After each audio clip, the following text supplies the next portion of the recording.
2026년 8월 3일 월요일 말씀 묵상 함께 시작합니다.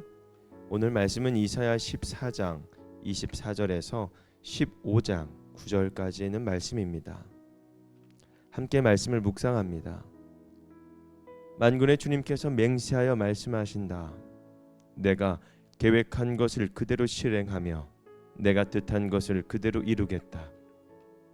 내가 나의 땅에서 아시리아 사람들을 으스러뜨리고 나의 산 위에서 그들을 밟아버리겠다. 그들이 나의 백성에게 매운 멍에를 내가 벗겨주겠다. 그가 씌운 멍에가 그들에게서 벗겨지고 그가 지운 짐이 그들의 어깨에서 벗겨질 것이다. 이것이 주님께서 온 세계를 보시고 세우신 계획이다. 주님께서 모든 민족을 심판하시려고 팔을 펴셨다. 만군의 주님께서 계획하셨는데 누가 감히 그것을 못하게 하겠느냐. 심판하시려고 팔을 펴셨는데 누가 그 팔을 막겠느냐. 아하스 왕이 죽던 해에 주님께서 다음과 같은 경고의 말씀을 하셨다. 모든 블레셋 사람들아, 너를 치던 몽둥이가 부러졌다고 기뻐하지 말아라. 뱀이 죽은 자리에서 독사가 나오기도 하고 그것이 낳은 알이 날아다니는 불뱀이 되기도 한다.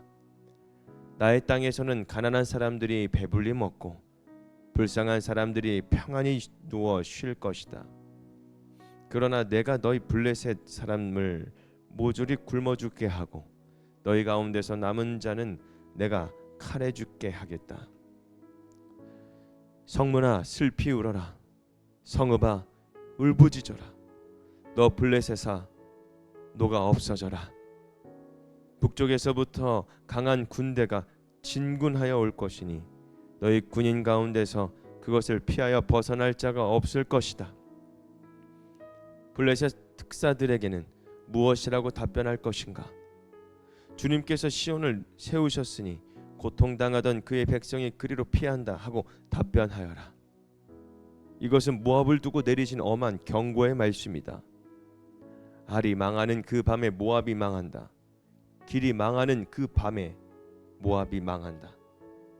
바잇과 디몬 사람들이 산당에 올라가 통곡하고 모압 사람들이 느보와 메드바의 멸망을 보고 통곡한다.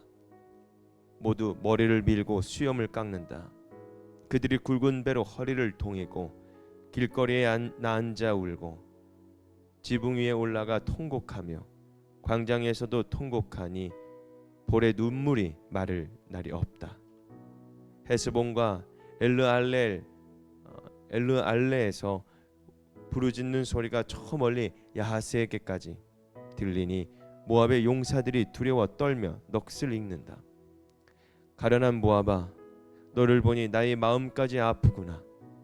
사람들이 저 멀리 소알과 에글랏 슬리시아까지 도망치고 그들이 슬피 울면서 루잇 고개로 오르는 비탈길을 올라가고 호로나임 길에서 소리 높여 통곡하니 그들이 이렇게 망하는구나. 니무림 샘들이 말라서 메마른 땅으로 바뀌고 풀이 시들고 초목이 모조리 사라지고 푸른 것이라고는 하나도 볼 수가 없구나. 그러므로 그들이 남겨놓은 것과 쌓아놓은 재물을 가지고 버드나무 개울을 건넌다. 그 곡하는 소리가 모압 땅 사방에 울려 퍼지고 그 슬피 우는 소리가 에글라임에게까지 들리며 그 울부짖는 소리가 브엘 엘림에까지 이른다. 디몬의 물이 피로 변하였다. 내가 또 다른 재앙 하나를 더 내리겠다. 모압에서 도피한 자들과 그 땅에 남은 자들에게 사자를 보내어서 그들을 찢게 하겠다. 아멘. 정하신 계획과 통곡하는 이웃이라는 주제로 함께 말씀을 묵상하겠습니다.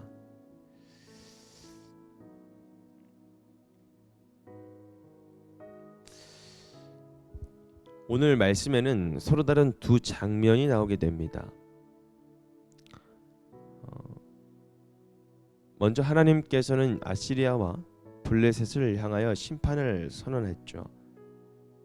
24절 말씀 보면 14장 24절 말씀 보면 내가 계획한 것을 그대로 실행하며 내가 뜻한 것을 그대로 이루겠다라고 말씀하십니다. 하나님께서 계획하신 일은 누구도 막을 수 없습니다. 강대한 제국도 막대한 군대도 하나님의 뜻을 꺾을 수는 없죠. 그런데 이어지는 15장에서는 분위기가 달라집니다. 심판받는 모압 사람들이 울부짖고 살기 위해 고향을 떠나는 모습이 기록되어 있죠. 놀라운 것은 이사야가 그들의 멸망을 보고 기뻐하지 않는다라는 것입니다. 15장 5절에는 말씀 보면 가련한 모압아 너를 보니 내 마음이 아프구나.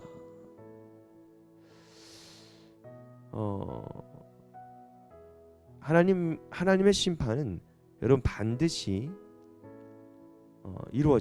이루어지지만 그 심판을 바라보는 하나님의 백성에게는 긍휼의 마음이 있어야 된다라는 것을 우리에게 알려주고 있습니다. 그렇다면 여러분 오늘 말씀은 우리에게 무엇을 가르쳐 주실까요? 먼저 하나님께서 정하신 계획은 여러분 반드시 이루어진다라는 겁니다. 아시리아는 당시 누구도 막을 수 없는 강대한 제국이었죠. 그런데 많은 민족을 정복하고 하나님의 백성에게 무거운 멍에를 씌웠습니다. 그러나 하나님께서 말씀하셨죠. 그들이 나의 백성에게 메운 멍에를 내가 벗겨주겠다라고요. 사람의 눈에는 아시리아가 역사를 움직이는 것처럼 보입니다. 그러나 역사의 주인은 거듭 말씀드리지만 하나님이십니다. 블레셋도 자신들을 괴롭히던 왕이 죽자 이제는 안전하다라고 생각했습니다. 그러나 하나님은 섣불리 기뻐하지 말라고 말씀하십니다. 하나님 없는 평안은 오래가지 못하기 때문입니다.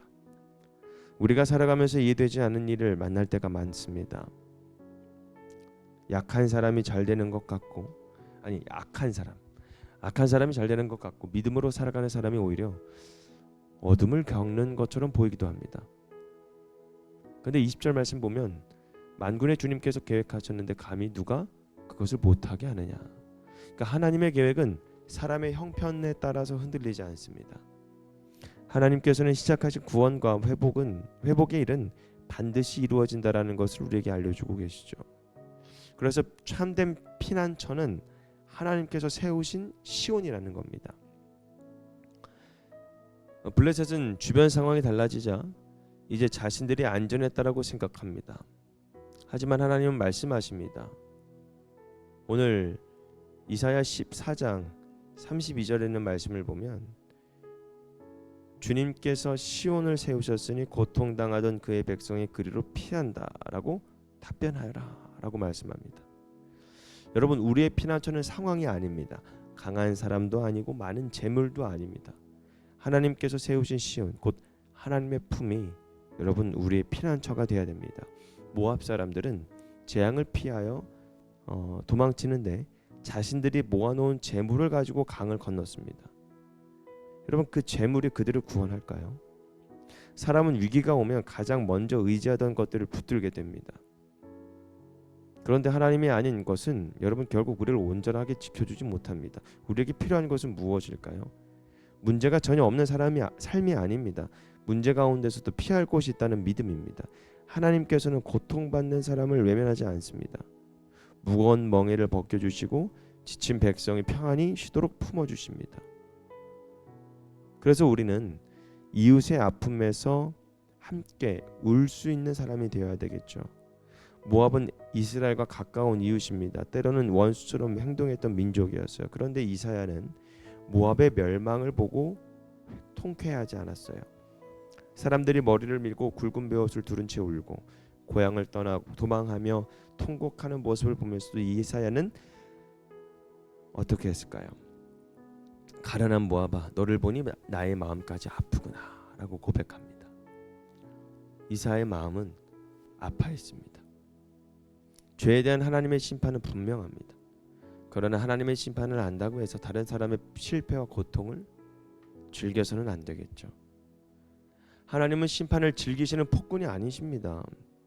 죄를 그대로 두지 않으시지만 고통받는 사람의 신음에도 마음 아파하시는 자비로운 왕이시라는 겁니다.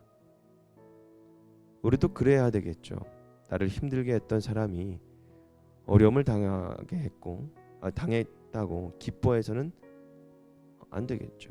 다른 사람의 실패를 보면서 너 그럴 줄 알았어 라고 말하기보다 그 영혼이 하나님께 돌아올 수 있도록 기도해야 합니다. 하나님의 공의를 믿는 사람일수록 내 이웃을 정죄하는 것이 아니라 긍휼히 여길 수 있어야 되겠죠. 그래서 하나님의 계획을 신뢰하며 여러분, 우리는 이웃의 눈물을 품을 수 있는 사람이 되어야 됩니다. 오늘 말씀에 우리에게 두 가지 마음을 함께 품으라고 가르쳐 주십니다. 하나님의 뜻을 반드시 이루겠다라는 믿음과 고통받는 이웃을 향한 긍휼의 마음입니다. 우리는 세상의 불의 앞에서 낙심하지 말아야 되겠죠. 하나님께서 정하신 공의로운 계획은 반드시 이루어진다라는 것을 우리는 알아야 됩니다. 그러나 동시에 심판받는 사람의 아픔을 외면하면서도 우리가 어떻게 하나님의 사람이라고 이야기할 수 있겠습니까? 하나님의 공의를 말하면서도 사랑을 잃어버린다면 여러분, 그것은 하나님의 마음과 멀어진 것입니다. 그래서 우리가 하나님의 뜻을 굳게 믿으면서도 이웃의 통곡에 한번 귀를 기울일 수 있는 마음이 우리에게 정말 필요하다라는 것이죠. 여러분, 정하신 계획과 그리고 그 가운데에 이루시는 그 하나님과 그리고 통곡하는 그 이웃에 대한 우리들의 마음가짐이 오늘 하루를 통해서 내 주변을 바라보는 시각이 바뀌어지는, 달라질 수 있는 그런 말씀의 묵상의 시간이 되기를 바랍니다. 오늘 말씀 묵상 마치겠습니다.